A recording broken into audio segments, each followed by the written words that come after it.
what I saw at Herod's party. I didn't expect to see a man die that night.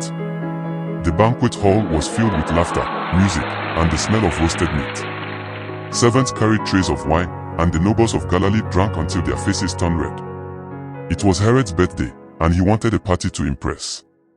I was there, a guest among many. We ate, we talked, and we pretended not to notice how much Herod drank. But even through the noise, I could tell something was off.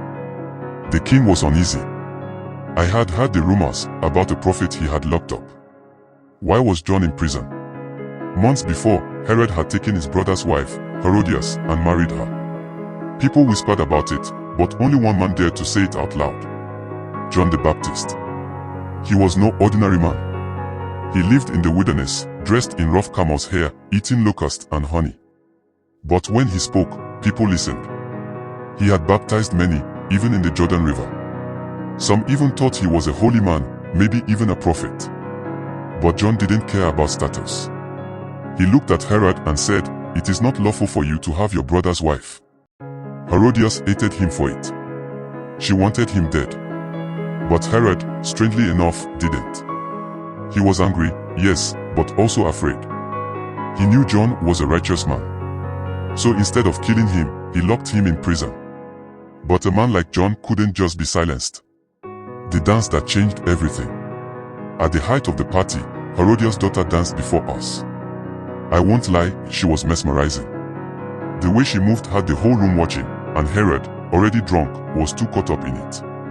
When she finished, he stood up, his voice slurred but loud. "Ask me for anything you want, and I will give it to you.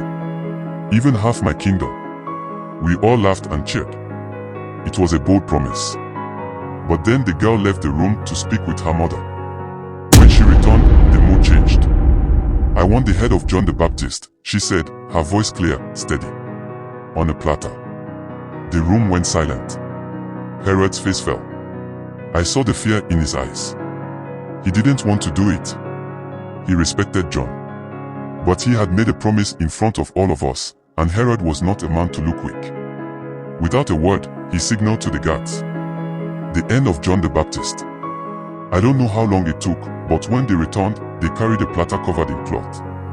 The servant placed it in front of the girl, and when he lifted the cloth, there it was, John's head. His eyes were closed, his face still, as if he were just asleep. Some turned away. Others whispered. But no one said a word against it. Herod stared at the platter, his face pale. The girl took it and walked toward her mother. And just like that, it was over. The music started again, but the party never felt the same. The laughter was forced. The wine tasted bitter. And Herod, the great king, looked smaller than ever. That night, I learned something. A man who speaks the truth will always have enemies. But a man who fears losing power will do anything to keep it, even if it means killing the only righteous man in the room.